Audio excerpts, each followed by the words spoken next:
जय श्री राम। कल हम और आप लोग जो है कि ईर्ष्या के बारे में सुन रहे थे।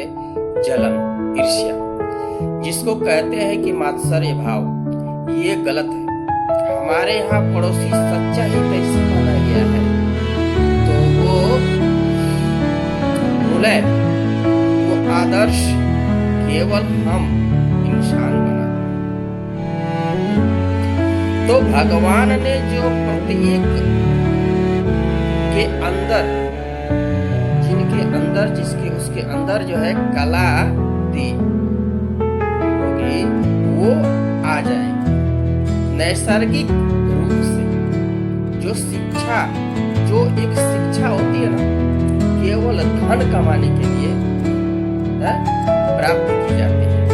हम लोग बचपन से पढ़ते हैं, बच्चों को पढ़ाते हैं, पहली दूसरी तीसरी से लेकर के आगे हायर एजुकेशन जो भी देते हैं शिक्षा, अच्छी शिक्षा, वो धन कमाने के लिए शिक्षा है। और एक शिक्षा जो आध्यात्मिक गुरु के द्वारा जो दी जाती है, वो है पारलौकिक शिक्षा, ईश्वर को प्राप्त करने की शिक्षा, अपने आप को जान लेने की शिक्षा, जिसको बोलते हैं आत्म ज्ञान, आत्म बोध, परमात्मा ज्ञान। आत्मा का ज्ञान ही परमात्मा का ज्ञान है। अपने हृदय में ईश्वर को देख लेने की शिक्षा ये गुरु द्वारा प्राप्त होती है, आध्यात्मिक गुरुओं के द्वारा प्राप्त होती है। तो ऐसे विद्या हमें दीजिए जो राम जी से मिलाए, ये प्रार्थना है स्वामी तुलसीदास जी महाराज की। और हरहु कलेश विकार। अब देखो, तीन चीजें मांगी है ना, बल, बुद्धि और विद्या। और क्या बोला है कि हमारे कलेश और विकारों को हरण कर लीजिए। हम लोग अपने जितने कलेश और विकार है ना, उसको सुख समझते हैं और हम कभी देना नहीं चाहते,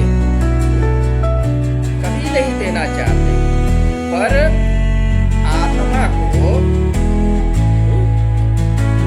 तो बोल रहे हैं ना,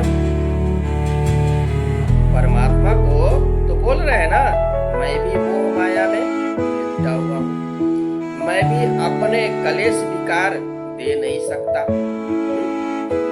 आज आप जबरदस्ती खींच लीजिए, हरण कर लीजिए, है ऊंची, क्या है, आप उसको आकर्षित कर लीजिए, अपने तरफ खींच लीजिए। जो बुराइयां हमारे तरफ से, जो विकार है, मैं नहीं दे सकता हूँ आपको अपने कलेश और विकार, मैं आपको दे दूं, ये शक्ति मेरे पास नहीं। आप हरण कर लीजिए विकारों को, कलेशों को। और कलेश और विकार समझने से उसे पहले गुरुदेव भगवान की महिमा का श्रवण हम भजन के माध्यम से, गुरु जी के चरणों में पुष्पांजलि के माध्यम से श्रवण करेंगे। जैसे गुरुदेव दया करके मुझको अपना लेना, ये भजन है। तो अब हम उस पर ध्यान नहीं देंगे।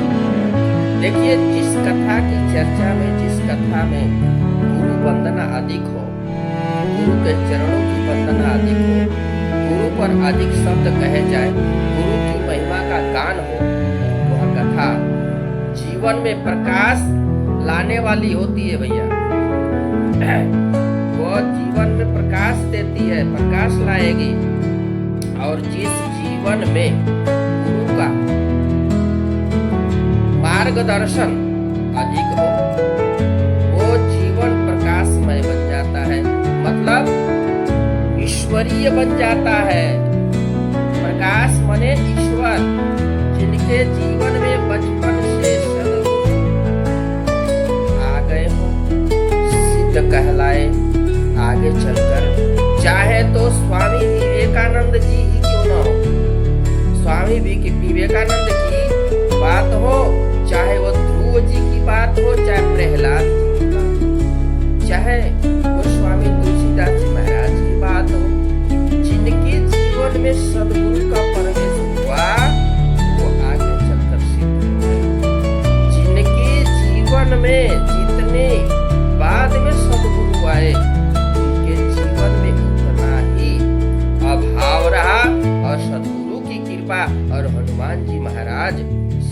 सदगुरु ही तो है।